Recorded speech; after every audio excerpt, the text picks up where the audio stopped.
आइए जानें, आखिर कर्म का सिद्धांत क्या कहता है और अच्छे कर्म कैसे बनते हैं। कर्म क्या है? सनातन धर्म में कर्म कार्य कारण के सिद्धांत से जुड़ा हुआ है। कर्म का अर्थ है कोई कार्य या क्रिया जिसके आधार पर अन्य प्रतिक्रियाएं या परिणाम निकलते हैं। मनुष्य के अच्छे कर्म का अच्छा प्रभाव और उसके बुरे कर्म का बुरा प्रभाव देते हुए पूर्व जन्मों का एक चक्र बन जाता है, क्योंकि कुछ कर्म ऐसे होते हैं जिनका भुगतान उस जन्म में नहीं होता। इस तरह इस चक्र में अगले जन्म में उन कर्मों का फल भुगतना ही होता है। वहीं कार्य कारण सिद्धांत का संबंध न केवल भौतिक युग से होता है, बल्कि हमारे द्वारा किए जा रहे कार्यों, सोचे जा रहे विचारों, कहे जा रहे शब्दों तक पर यह लागू होता है।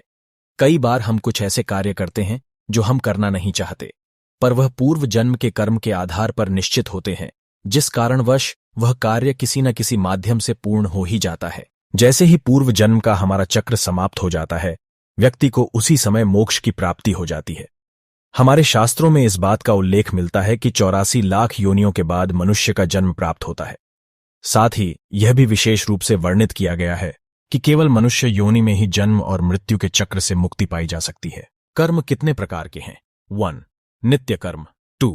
नैमित्य कर्म, 3. काम्य कर्म, 4.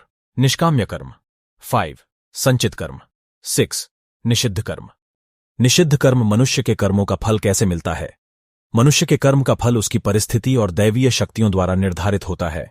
ऐसा कहा जाता है कि यदि अच्छे कर्म बुरे कर्म की तुलना में अधिक हैं, तो बुरे कर्मों का फल इसी जन्म में और अच्छे कर्मों का फल अगले जन्म में मिलना निर्धारित होगा। इसी तरह यदि मनुष्य द्वारा किए गए कर्म में बुरे कर्म अच्छे कर्मों की तुलना में अधिक हैं, तो इस जन्म में अच्छे कर्म भोगने होंगे, जबकि बुरे कर्मों को भोगने के लिए अगला जन्म निर्धारित होगा। मनुष्य को कौन कौन से कर्म करने चाहिए? 1. मनुष्य को अपने घर परिवार की आवश्यकताओं का ध्यान रखना चाहिए। अधिक पैसा होने के बावजूद जरूरत पड़ने पर उसे संभाले रखना भी बुरा कर्म बताया गया है। उस धन का इस्तेमाल मुसीबत के समय अवश्य करें। धन बचाने के लालच में न पड़ें। 2. अपनी आय से अधिक खर्च न करें और अपने सामर्थ्य के अनुसार ही दान पुण्य करें। अपनी क्षमता से अधिक दान पुण्य और खर्च आपको पाप का भोगी बना सकता है। 3. हमेशा अच्छे लोगों की संगत में रहें और दुष्ट छल कपटी की संगति से खुद को बचाकर रखें। बुरी संगति हमें अक्सर बुरे परिणाम ही देती है। 4. कभी भी खुद के स्वार्थ के लिए दूसरों का अहित करने का न सोचें। शास्त्रों में इस बात का उल्लेख किया गया है कि जो जैसा बोता है उसे वैसा ही आगे चलकर काटना भी पड़ता है। 5. कभी किसी व्यक्ति से कुछ छल से छीनने का प्रयास न करें। इसे किए गए सभी पुण्य नष्ट हो जाते हैं और आप पाप के भागीदार बन जाते हैं। 6. गरुड़ पुराण में इस बात का उल्लेख मिलता है कि किसी भी मनुष्य द्वारा किए गए बुरे कर्मों का परिणाम उसके जन्म से लेकर मृत्यु और उसके बाद तक दुखों का कारण बनता है। वह अपनी हर अवस्था में दुख भोगता है। अच्छे कर्म कैसे बनते हैं?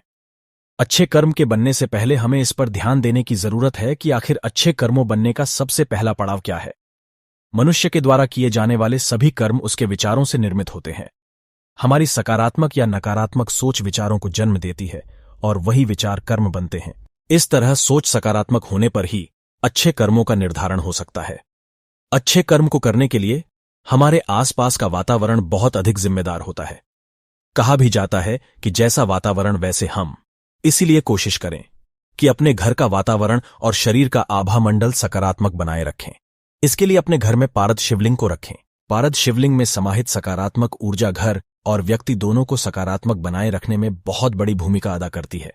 बस ध्यान रहे कि इसे पूजा विधि के द्वारा घर में स्थापित करें और नियमित तौर पर पूजा अर्चना करते रहें। प्रारब्ध क्या है? प्रारब्ध का अर्थ है अपने पूर्व जन्मों में किए गए अच्छे या बुरे कर्मों को वर्तमान में भोगना। मृत्यु के पश्चात हमारे भीतर संग्रहित हुए कुछ कर्म अगले जन्म में चले आते हैं, उसे ही प्रारब्ध कहते हैं। प्रारब्ध कितने प्रकार के होते हैं?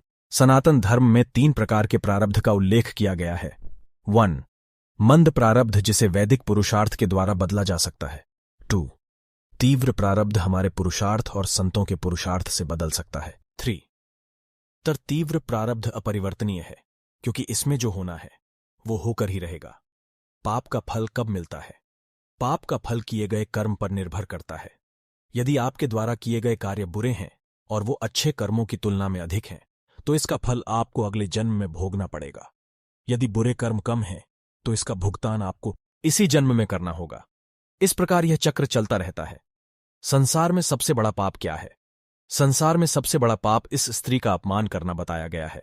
स्त्री को सृजनकर्ता का दर्जा दिया गया है। और यदि स्त्री का अपमान किया जाएगा तो वह व्यक्ति सबसे बड़े पाप का भोगी माना जाता है। श्रीमद्भागवत गीता में द्रौपदी का अपमान ही महाभारत जैसे युद्ध का कारण बना था। पाप क्या है और पुण्य क्या है? पुण्य किसी के द्वारा निस्वार्थ भाव से की गई सहायता, सकारात्मक विचार, द्वेष भावना, लोभ, लालच और अहंकार को अपने ऊपर हावी न होने देना है, जबकि पाप में इन सभी के द्वारा किए गए कर्मों के परिणाम शामिल हैं। वीडियो अच्छा लगा हो तो वीडियो को लाइक, शेयर और सब्सक्राइब जरूर करें ताकि आने वाली वीडियो की नोटिफिकेशन आपको मिलती रहे।